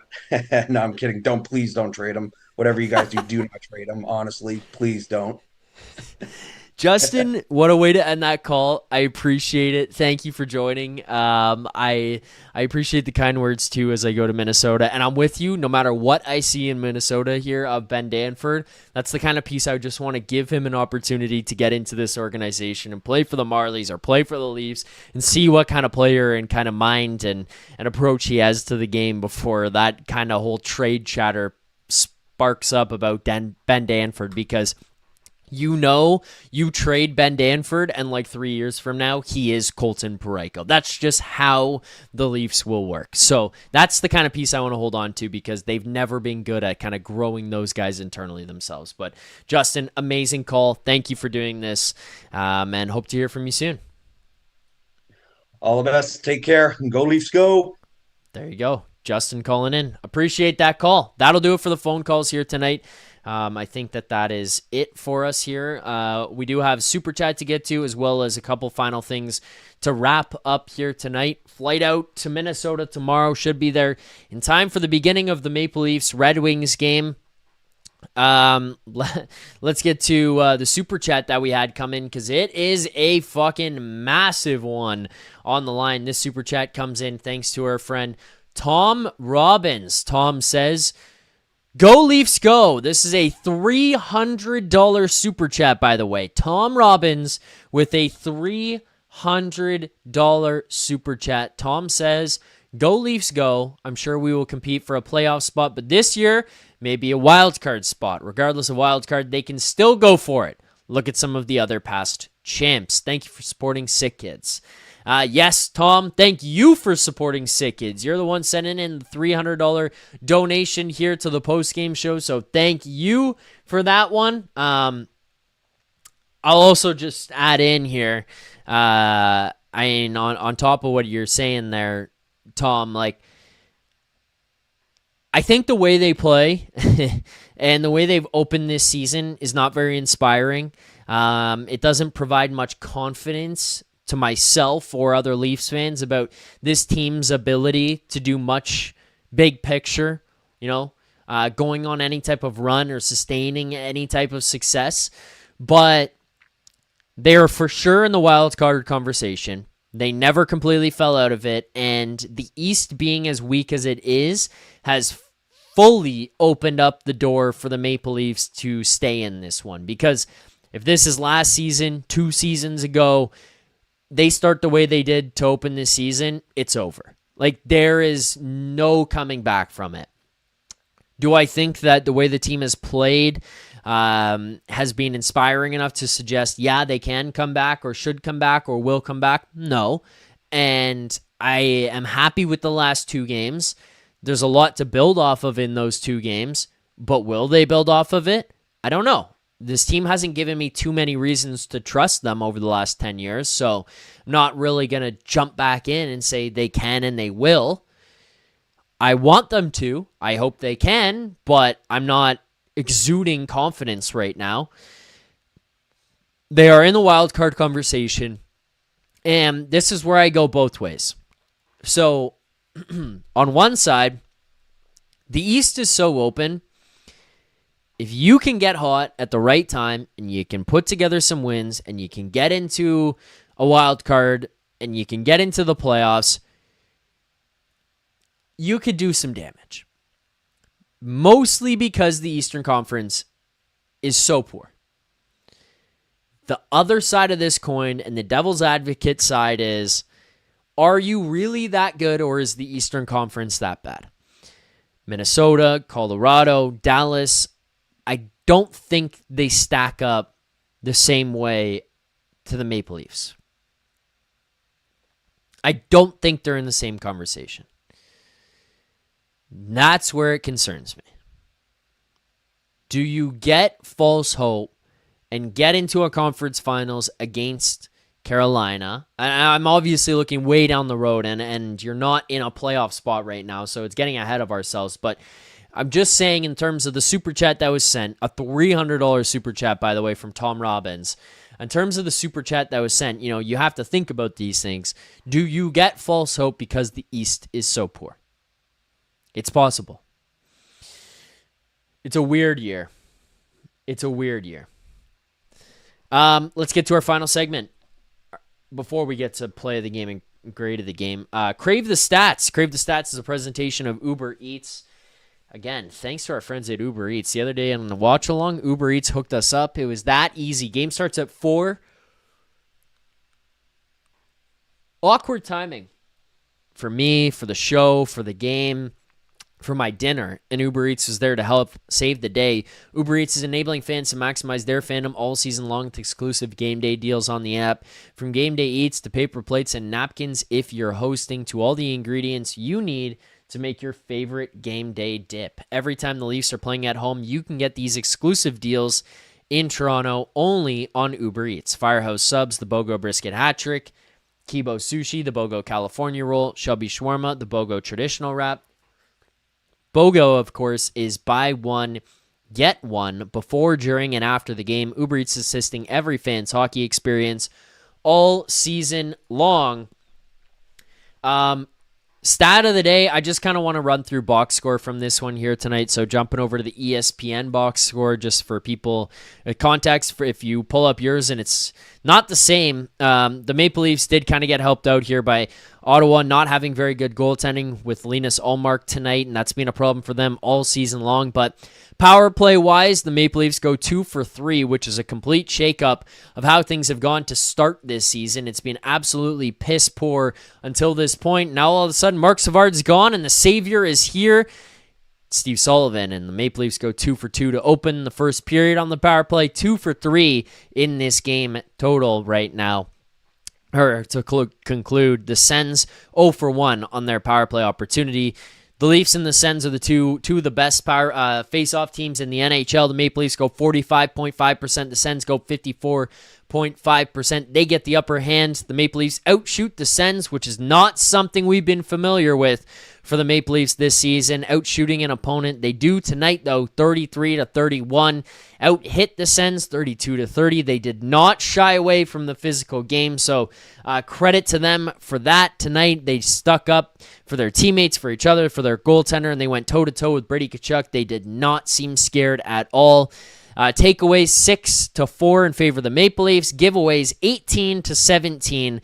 The Leafs had one less than the Sens. Blocked shots tonight, 7 for the Leafs, 6 for the Sens. This is according to ESPN as well, by the way. And then just player by player, notable performances here tonight. Auston Matthews, first star of the game. He finishes with 1 goal, 2 assists. Matthew Knies gets 2 goals, 1 assist, 6 shots on goal for Knies, 9 for Auston Matthews. Also, by the way, and this is not necessarily to pat myself on the back, it's more like just tying back what I was saying earlier and kind of the thought after the Pittsburgh game as well and how we're approaching this. Auston Matthews plays tonight 19 minutes and 8 seconds. Here are the other forwards in tonight's game. 17-21 for Domi, his line mate. Bobby McMahon in this one, 17-25. Nylander, let's take it with a grain of salt. He played 8-25. He left with an injury in the second period. John Tavares, 16-38. Nick Waugh, 12-54.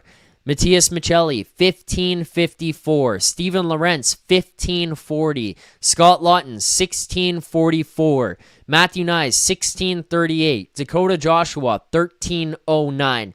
I know I just read a whole bunch of names and times off, and I know that might not mean much to people, but my whole point here is you can squish this down and spread minutes out where everybody is involved in the game. And you can get guys opportunities to take advantage of situations. And you can trust the fourth line. You can trust the third line because they can contribute. They play a role. They check. They win draws. They play well defensively.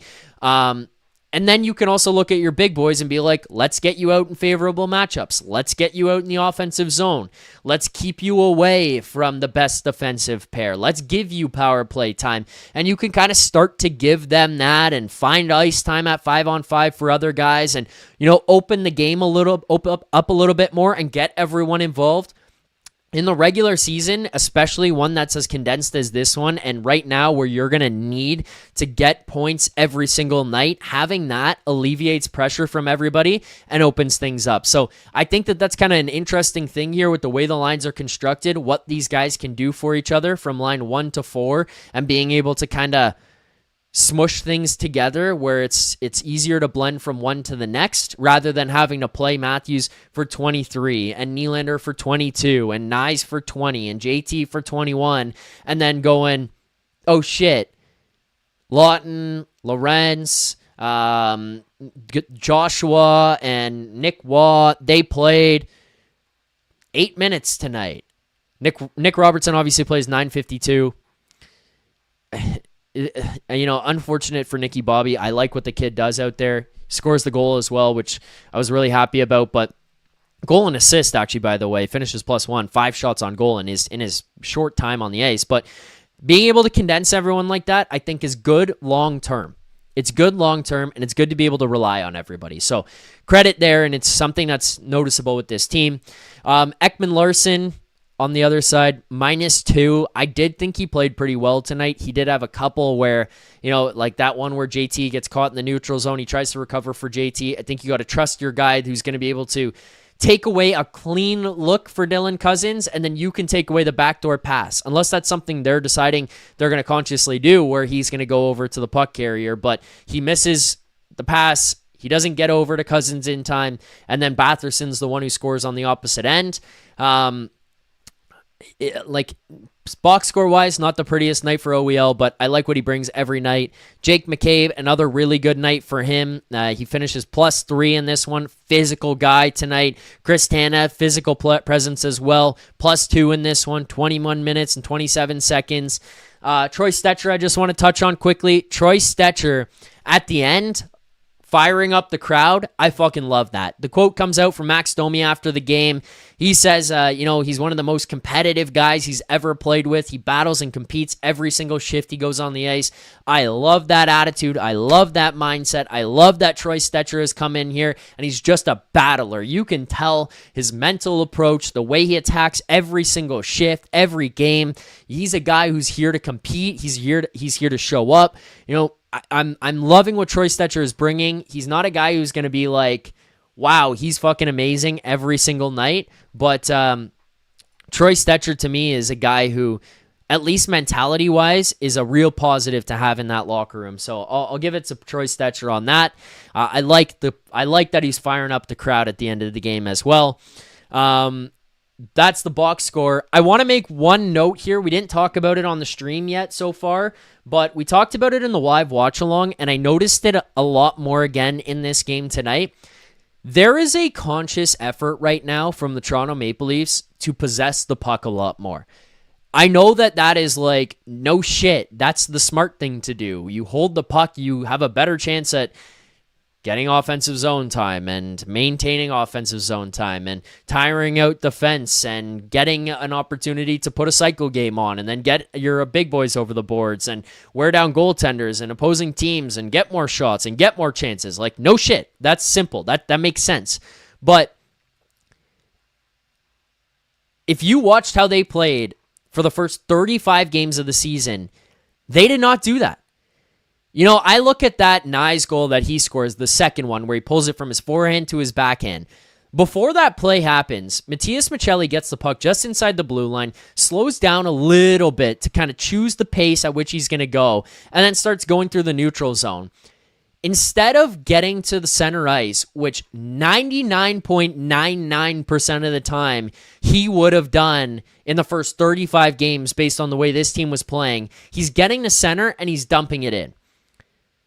Yes, this is an isolated play, but he steps up to the line, goes through the neutral zone, and makes a drop pass to Rielly, who then carries it in, who also doesn't just dump the puck in and say, let's go chase it. Matthew Nyes, go to that wall, go retrieve the puck. There is a conscious effort by this entire unit. It's not just the forwards, it's the defense as well, to not just fire pucks in. They are carrying the puck up the ice. They're crossing over the blue line with it. They're trying to maintain possession. They're then putting on a cycle game here. They are maintaining the puck. They're not giving it up to the other team as often. They're not quite as exhausted all the time where it's like we're always chasing the game. We're always trying to battle for pucks back. They're holding the puck. They're possessing the puck, and good things are coming of it. You're also looking at a lot more offense being generated by these guys in the past 2 games. Yes, one game was against Pittsburgh. Yes, one game is against the Sens, who their goaltending has been subpar all season long, but you're still creating the chances. And then you're capitalizing on them as well, which is just the cherry on top. You can dump and chase, you can chip and change, but the entire approach to the game where it's defense get the puck, forwards spread the zone, one guy gets up at center ice, fire the puck up, chip it in, send somebody down the far wall and try to get it back or go for a change, whatever, they've abandoned that. There is a much more conscious effort to play with the puck, hold possession, and then try to get up the ice holding the puck. That, to me, is a positive sign. It's the only thing, though, that I cannot understand how in the fuck it took 35 games to decide to do this, and who was behind this. Like, is this Tree Living coming down and saying, let's change this? Is it the player saying we need to do this? Is it an assistant coach on the bench who said this has to change? Was it Craig Berube himself who just identified this and said, let's change it? Like, that to me is what is confusing, because game 35 was dump and chase, chip and chase, chip and change, as a matter of fact. Game 36, game 37, overnight, we're playing with puck possession. We're carrying it into the zone. That is a weird changeup, but it's a noticeable one, and it's helping this team. You can play a hybrid. I want to remind people that. There are times where it makes sense to put the puck in the corner and have guys go after it. But it's number dependent. It's matchup dependent. It's not just 100% of the time chip it in the zone and go get it. Sometimes you can carry the puck across the line. There's been a change in the mentality and the approach and the style that these guys are playing right now. They're generating more offense. They're not spending as much time in their defensive zone. They're not giving up as big of chances and as great of chances as they were previously. And that is a positive, if nothing else, coming out of this game tonight. Make sure to hit that like button, subscribe here to the channel, Leafs Nation 401 right here on YouTube. Let's get to our final couple of things for the night here. Again, thanks to everybody who's watched, liked, subscribed, sent super chats already, but let's go to our play of the game.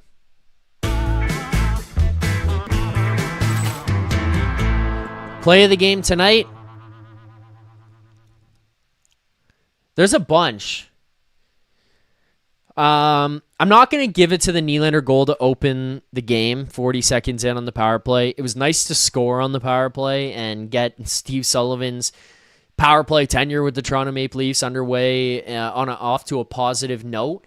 But yes, it's great. Yes, he scores. Yes, he gets, continues to roll and it cashes our best bet. I actually think I'm going to go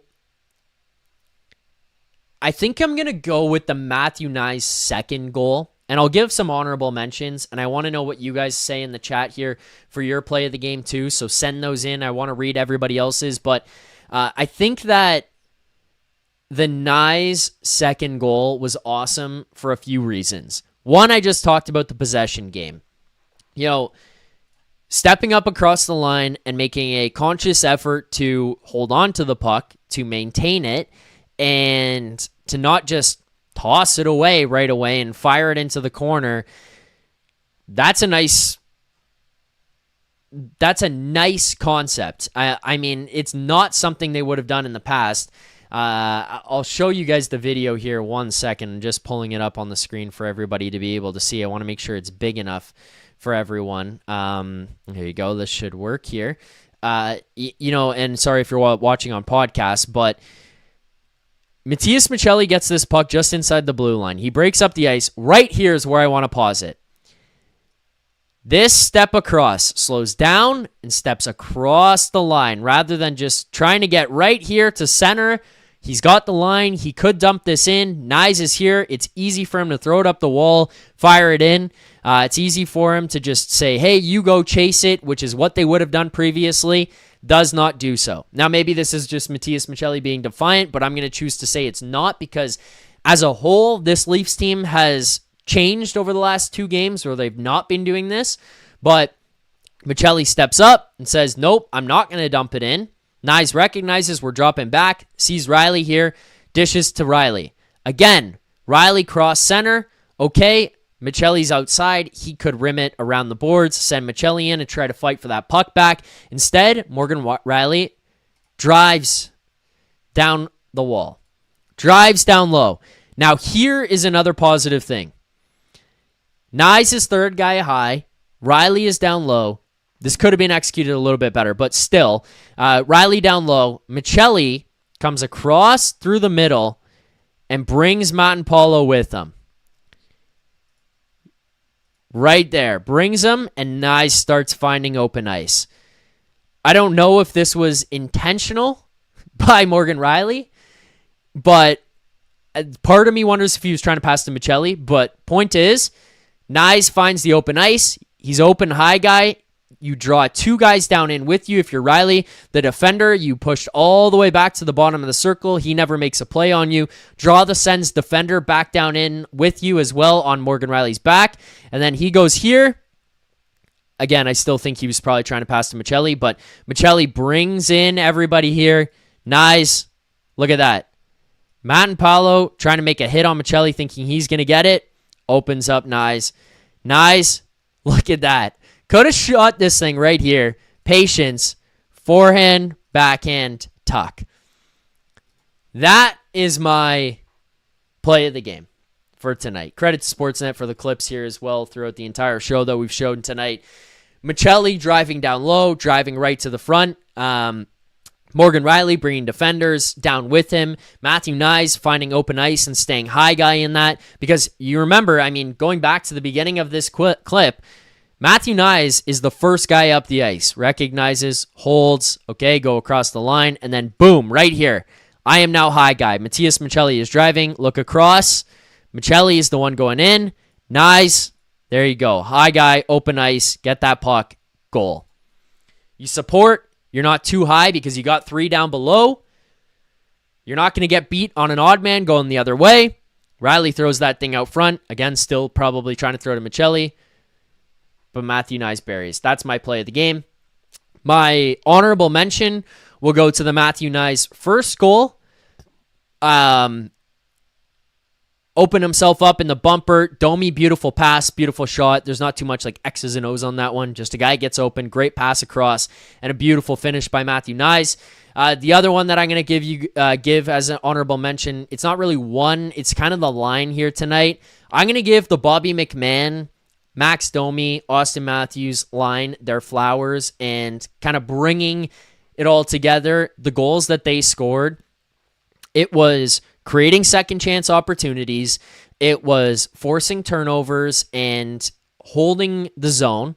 It was making sure that you turn the puck over or you shoot it and a rebound comes out. You're not just giving up on the play. You're not letting Ottawa just turn up the ice right away and go down the other way and have a chance themselves. You are putting on pressure. You're holding the zone. You're turning pucks over. You're giving yourself more opportunities, to have second chance opportunities at that, and creating.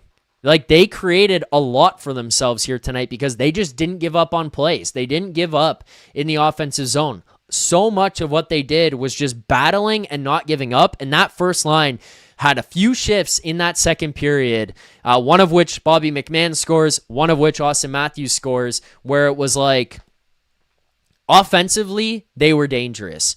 And Auston Matthews started to look a little bit like there was flashes of the old Auston Matthews. I'm not willing to say he's back because who knows what happens tomorrow on the second night of a back-to-back, but those things are positives to me. And seeing that first line click like that and work as hard as they did, those are all positives.